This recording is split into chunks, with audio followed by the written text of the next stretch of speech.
Okay, one more time. Welcome to chapter 6 of Mindsight. And this is Half a Brain in Hiding is the title of this chapter. And this is the half of the book that Dr. Dan Siegel is going through patients and applying his philosophy and methods that we learned in the first half of the book, all about mindsight and integration of different parts of the mind and body and how that works to overcome the issues that he's seeing in these patients. This particular chapter is really fun because I feel like it's really relatable. It is kind of going through left brain and right brain, old school, right? That some people are heavily left brain and some are heavily right brain. And what that means, Dan Siegel will say that nobody is completely left brain or right brain. What he would say is that we get into left brain or right brain modes of thinking, right? Some of us rely really heavily on one mode. If you've read any of his stuff or listened to me ever, that is usually because of past experiences, probably childhood experiences and relationships with our primary caregivers and how we related to them. And that has developed one mode as a strength for them and a tool that they use. So anyways, I feel like this is a really relatable chapter. It's not super heady and it's kind of fun to hear this story. It's also kind of sad, but it has a good ending, so stick with it. The man who comes to Dan in this chapter is an older gentleman, and his family is concerned because he seems depressed, withdrawn. He feels flat, like there's an emptiness to him. And although his family and wife recognize that he's always been this way, he's always kind of been emotionally distant. His wife recently had a hospitalization, and after she came back from the hospital, they've noticed it even more so. So they're really concerned about this. So Dan does an intake with this gentleman, and he basically kind of points out already his initial feeling is that this gentleman probably has an underdeveloped right brain, right? So that he's relying heavily on left mode. This is a guy who's super intelligent, analytical, super smart. He loves solving questions. He loves hearing information.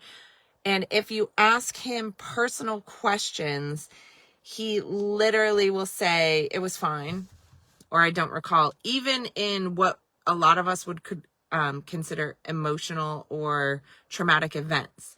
So his brother lost a leg and he was there, and it was like, oh, well, he, had this accident, but he lost his leg and it was fine. He came home and everybody was fine. It didn't affect anyone negatively. That is like his general response to everything. And in general, he is emotionally withdrawn or absent. That warmth that we would expect is absent. And his family has accepted that. Like his wife even said, like, he's never been like super mushy warm. But I know that he loves me, that kind of thing. So, after the hospitalization of his wife and him kind of withdrawing even more, he came to the conclusion after his wife and children kind of said they would like to see him get some help, that his wife deserved better. He thought his wife deserved better for whatever time they had left. And they're both older. So I'm going to go through, again, I have copious notes, you know me. So he basically does intake with him and gets all the family history and concludes that his family also was basically emotionally absent from this kid. And when you have that condition in early childhood, what happens is you get one side of your brain gets understimulated and the other becomes excessively dominant. And in other words, even when he recalls things, he takes autobiographical facts out. Like, it's almost like he's just saying that it happened to somebody else, or like you're reading a medical report. It's not, he doesn't personalize it with details or emotions. So just as a review, right brain, left brain modes, or right brain, left brain thinking. Right brain is subcortical. It's the body connection. It's your nonverbal connection, your emotional connection. It's what links us holistically. It's what produces images and raw emotion. It also helps with stress reduction because it helps, again, regulate through the body, right? Which helps with your autonomic nervous system. And if you're not tapping into that side, it's really hard to switch between parasympathetic and sympathetic, which you've heard me talk about before. This is also the earliest part of the brain that's formed. And early on, this is what infants rely on to relate to their caregivers, because it's all nonverbal cues. And it is connected via the corpus callosum to the left hemisphere of the brain. And there is cyclical growth, like right brain will develop and then left brain will develop, and then right brain will develop and then left brain will develop. And you'll see this kind of like cyclical growth happen. The left brain is the logical, verbal, linear, literal part of your brain. And it usually is second to develop. It is very logical. People who use their left brain often love lists. And all those L words, right? So Dan says, left brain is all the L words: logical, literal, labeling, lists, and later. It all develops later. So in this type of mode, when you're in your left brain mode, you can see it with both, that there is a ability, if you're leaning more on one side than the other, then you can get yourself into rigidity or chaos really easily. If you're relying on your left brain, excellent. Yes, I'm sure that we all can relate, because I think at times, Dan Siegel will also say, Mary, that both left brain and right brain are used at different points by all of us. Some of us tend to overdevelop, right? Like this gentleman. And if you have an overdeveloped left brain, you tend towards rigidity, right? You get stuck in certain things. You can't get out of it. You kind of don't want emotional responses. You want all the information. I mean, I myself tend to get stuck in left brain stuff because I like to shut my right brain off sometimes. On the other hand, some people have an overdeveloped right brain, and what that means is they tend to go towards chaos more, right? Because if they're too dominant in that side for too long, they get pulled into the emotional cycles. They can't control things. It's like this swarming thing of images. They get overwhelmed by it. So Dan would say recognition that you're spending too much time in one mode versus the other is a great example of being mindful. And it tells you there has to be some integration, right? So he also mentions, again, neuroplasticity and why neuroplasticity is such a friend to everyone, which is basically, just to review, that you're going to develop integration and grow new neural pathways. And this happens at any time in life. It doesn't matter whether it's a toddler or a child or an adolescent or a teen or a parent. And it doesn't matter. You could be a grandparent, you can still develop new neural pathways. And he actually talks about strengthening and growing neuronal connections. That's really difficult for me to say today. His acronym, because Dan loves acronyms, is SNAG, which means you're going to stimulate neuronal activation growth. You want this new growth to occur. And this while you're doing this, and it sounds really big, and that's the cool thing about Dan Siegel, is he talks about these big neuroscience-based concepts that what's going on in the brain, but it's not an crazy process, right? Like sometimes we tend to think, oh my gosh, if it's happening in the brain, we can't do anything about it. And all this sounds like crazy science stuff, Jen, which Jen loves, but it's actually can be done with easy integration steps. So what he's going to accomplish through using Mindsight therapy and integration is synaptogenesis, which means you're going to create new synapses, neurogenesis, so you're going to create new neurons, and myelination, right, which is the things that cover all those nerves. You're going to lay down new myelination. And how you're going to do that, this is really interesting. Novelty, attention, and aerobic exercise, which is really interesting if you have anybody who has ADHD is on my mind because it's being talked about in my family a lot recently. But if you have anyone in your life like that, those three things can cause all of these brain changes. They're really key, interesting points to have. So aerobic exercise is self-explanatory. You're getting more oxygen into the brain, and it does actually help with all of these processes. You need more of that oxygen to travel quickly through the body so that when you're creating new neurons and new synapses that you have something to work with, right? So that makes sense. The novelty is to draw the attention to it, and that focused attention, it's so funny. Those two things are talked about in almost any therapy when you're dealing with executive function or attention issues, or even on autistic spectrums.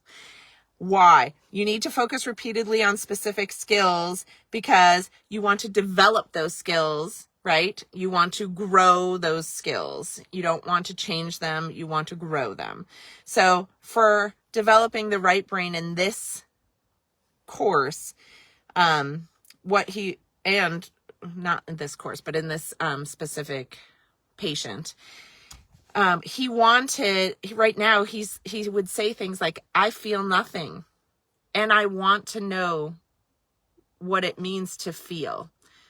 Ugh, it hurts my heart to hear someone say that, but his whole life, he's heard people say, I feel this way. And his whole life, he never really understood that.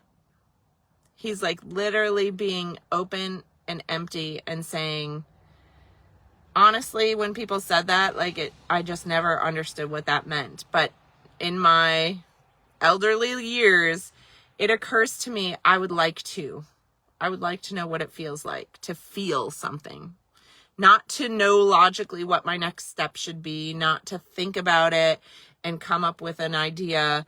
Oh, I should apologize. I should do this. But feel it, to truly feel it. So if that doesn't get your heartstrings, I don't know what will. Maybe I'm just very empathic, but he did do different things. So he talks about scanning the body. And one of those exercises, if you've done any mindful meditation, body scans are one of the first things you're introduced to. You become aware of different things in your body. You're not necessarily changing anything in the body, but you're bringing attention and awareness to that. In this patient, he could actually scan and do separate sides of his body, but bringing them together was really difficult for him, which again makes you think that when you're stuck in one mode over the other, it makes sense because you have opposite control, right? So if he is left brain dominant, that's usually right side dominant. It's opposite.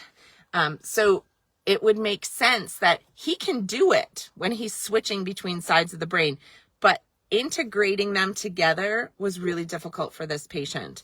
So anytime when it was like, but think of it together, right? Or think about the internal organs. Can you focus on that was really difficult for him. Why? Because again, that corpus callosum that connects the two sides of the brain, not so great about going in between.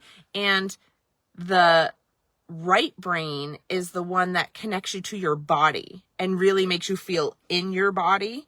So this guy kind of had that disadvantage of not really paying attention. He'd be a guy like who would go to the doctor and be like, it's fine.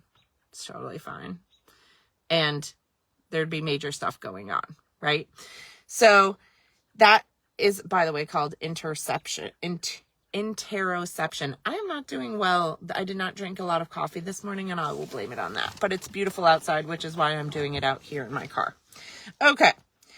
Then Dan moved to nonverbal stuff, and he was making a point that in left mode, you are an outward specialist. So this guy could look at social situations and peg people really well, but he had a hard time internally doing things and understanding internally, how do I do that? How do I change my interactions?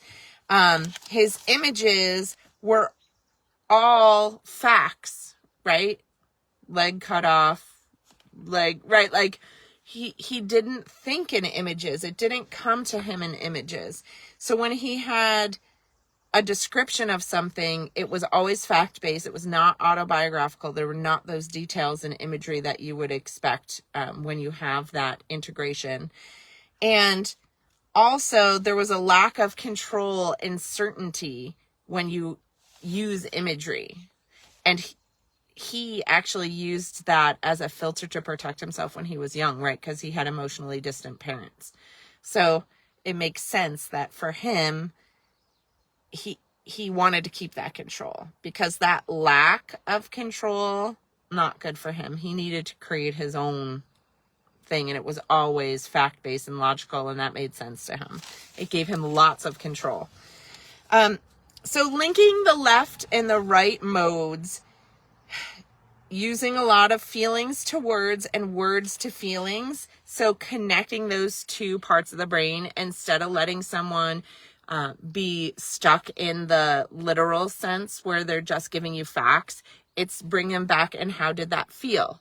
So journaling is a big key here. If you've done any sort of work in mindfulness, there usually is a journaling component, whether it's a gratefulness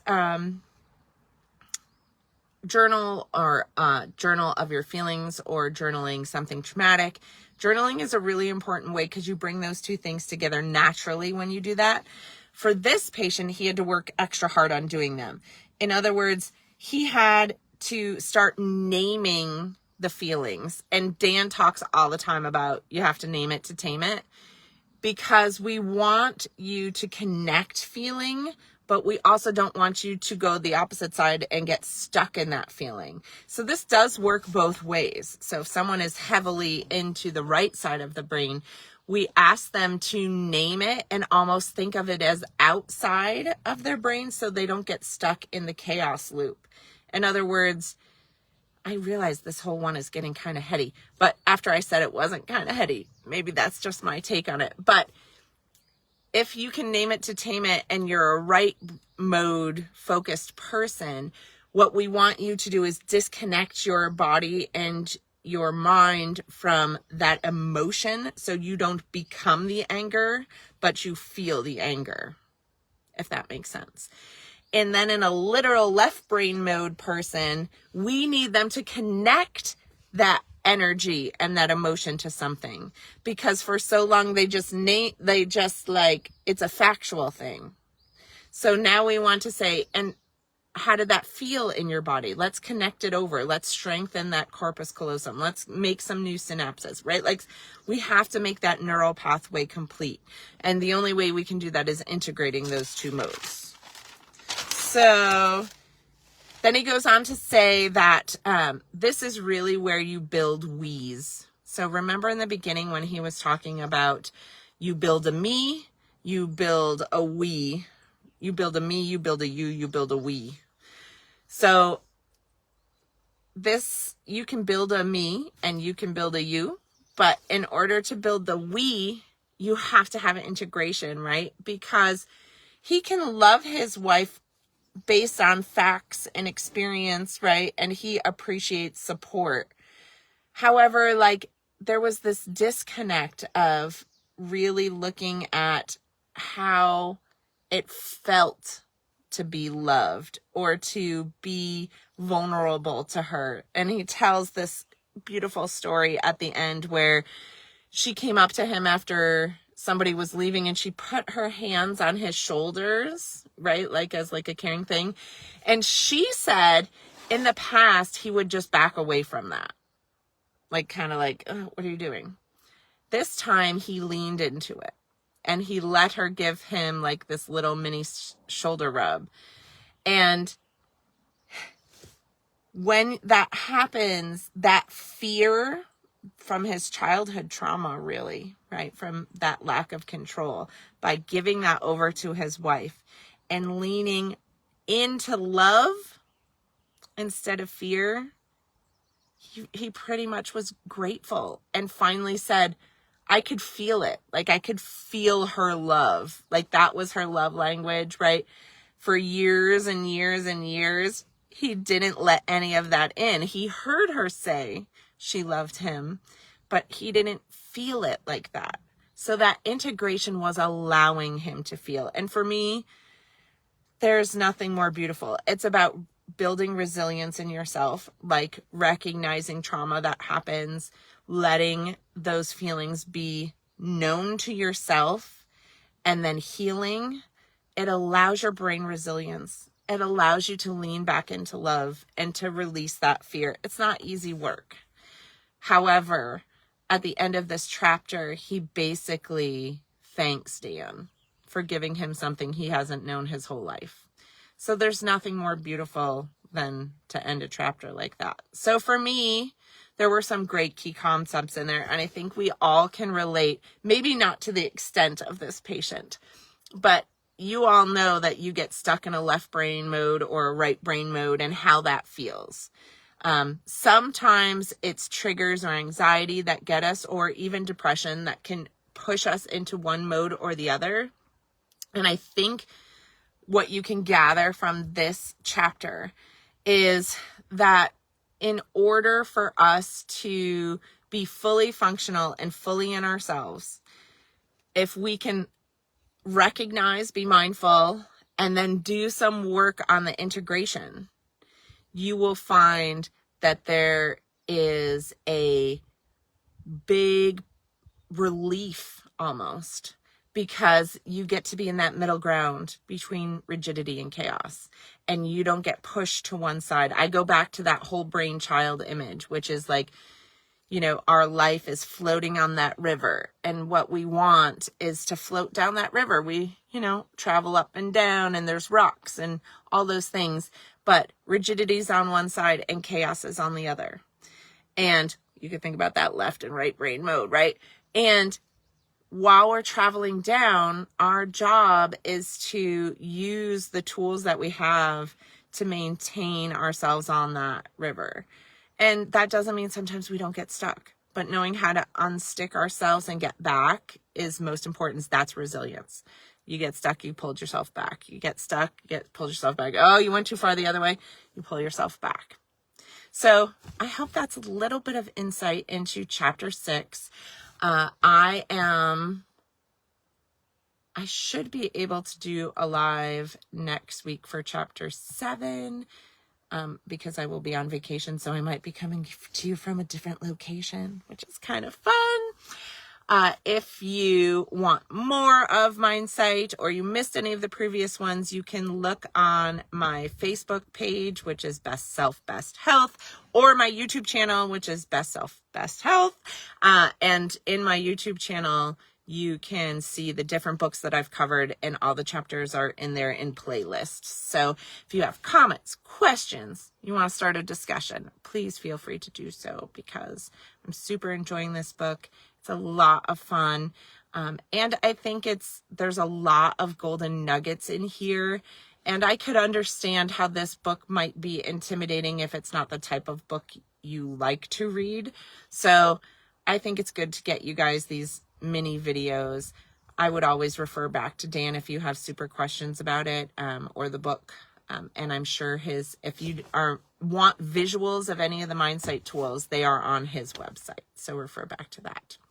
Have a fantastic week, and I will see you next time.